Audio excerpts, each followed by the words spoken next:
Hi everyone, my name is Denok Purborini. Currently, I'm English literature student and I'm from Islamic University of Sunan Kalijaga, Yogyakarta.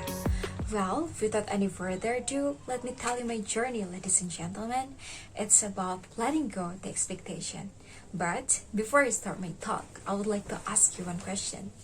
Doesn't anybody here in this earth need purpose in their life? Of course, everyone does, right? Because it's very natural for us as a human to have desire inside of our hearts for pursue our goals, dreams, and purpose to make us feel alive. And sometimes we think that achievement is one of the things that will make us feel happy, right? Well, let me take you back to my childhood. I had a lot of dreams. I was dreaming to be a doctor, lawyer, teacher, even Miss Universe.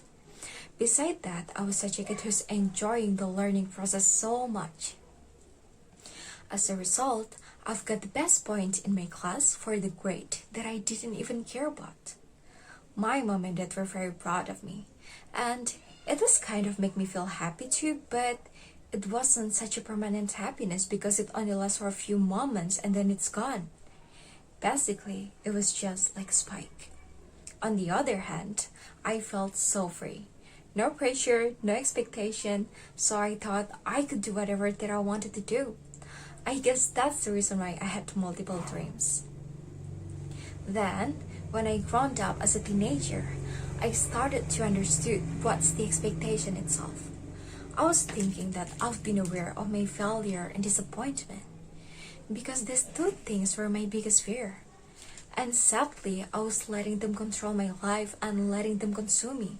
So, every time I've tried to do something new, it felt like an unhealthy competition.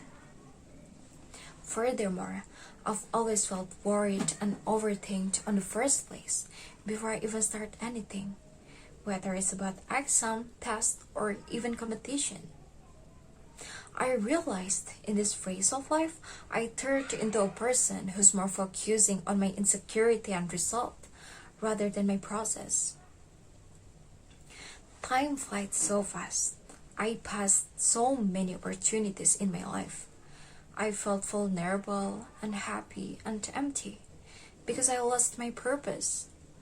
Trust me, when you're losing your purpose, it has the same feeling as when you are losing the direction in your life. It was the worst feeling ever. Moreover, days passed. I started to get bored with my emptiness. So I told myself, you cannot be like this forever. It's time to wake up. Then I've begun to read more books than before. I talked to my parents and friends more than I was, and I even watched a lot of convention. I was seeking the meaning of life everywhere I go, and I wondered about my value. So I asked myself this question over and over again. Is there any difference for this world while I'm here? Did I bring any impact for this world? Because, to be honest, I was so tired for being nothing. So, after I passed this difficult moment in my life, finally I found the answer one by one. I remember I watched a convention by Yasmin Mogahed. She talked about psychology research which related to Islamic principle about what makes humans feel happy. And this research mentioned that humans are designed as a creation who will receive certain kind of rewards in their brain and heart after they did these two things. The first one is when they are practice gratitude, and the second one is when they are giving their value or service to any other human being. Definitely I can relate this to concept now. Sometimes we expect too much, right? And if we can get what we want, without gratitude, we will feel such a temporary happiness. Isn't it true? And if we failed, we will feel even worse than before because we think that achievement is the only main purpose in our life. While the truth is, whatever that we are doing right now is such a process that we need to embrace. Well, now I know why I've never reached my baseline of my happiness. Because I wasn't practicing gratitude. If I could go back to my darkest moment, I would like to say thanks to the young me and tell her that, yeah, sometimes your worth doesn't define by your result, but the fact that you are trying your best is such a proof that you're worthy.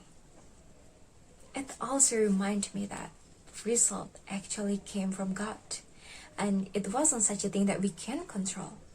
We only be able to control our process and doing our best on it, right?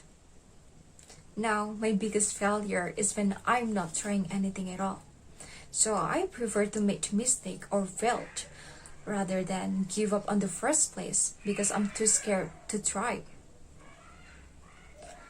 Recently, I don't want to spend my energy by thinking too much about the things that I have no control over, whether it's about people, research, result, or even the outcome. And there's one thing that I've been grateful for. I've found my purpose. I just want to be kind, loving, generous, and empowering towards myself and other people. I'm sure being useful for this world will help me to maintain my baseline of happiness.